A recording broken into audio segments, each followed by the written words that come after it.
What if I told you that the most expensive problems with the 2025 Dacia Bigster might be caused by you, not the car? I learned that the hard way.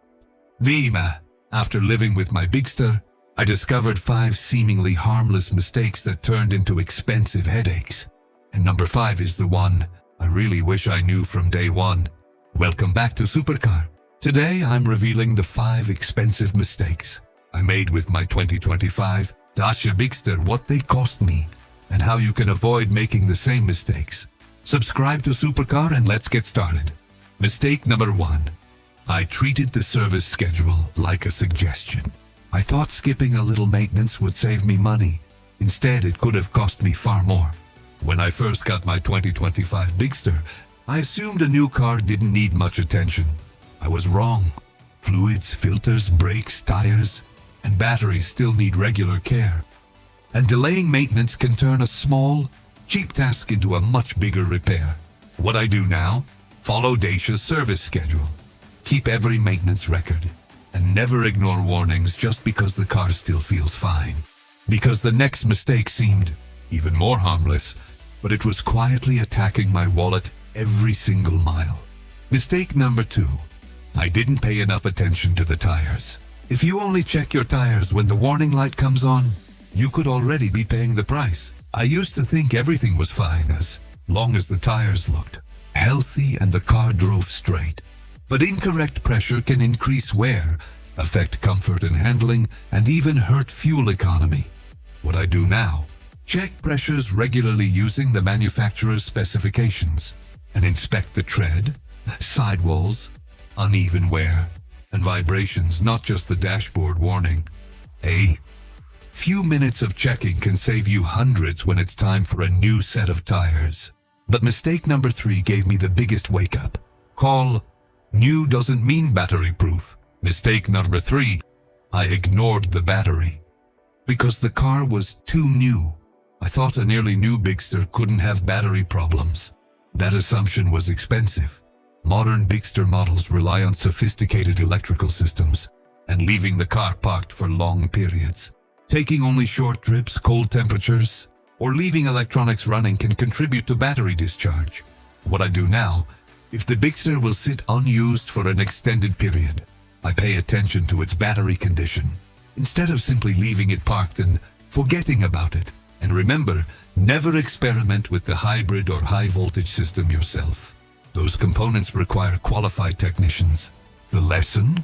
A modern SUV may look simple from the outside, but its electrical system is anything but. Mistake number 4.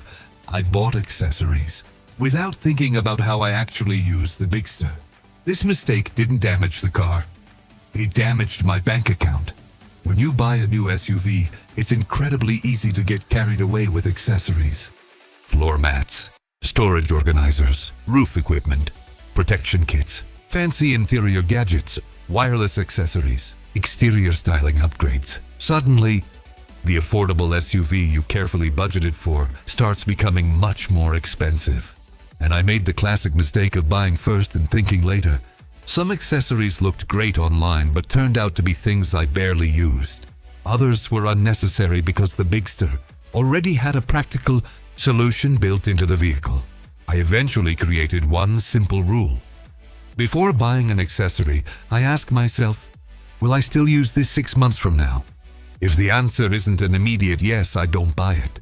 I also became much more careful about accessories that interact with the vehicle's electrical systems, charging equipment, safety systems or sensors. That small change saved me more money than I expected. And honestly, this is one of the biggest advantages of a car like the Bigster. You don't have to turn it into a luxury SUV to make it useful.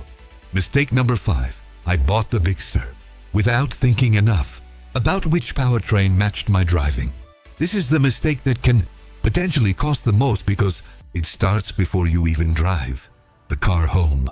The Bigster is offered with different powertrain technologies depending on the market, including mild hybrid and full hybrid systems, and the characteristics of those systems can be very different. I initially focused too much on the headline numbers and not enough on my actual driving habits. That was backwards. A powertrain should be chosen around how you drive, not simply around which version has the most impressive specification sheet. Do you spend most of your time in the city?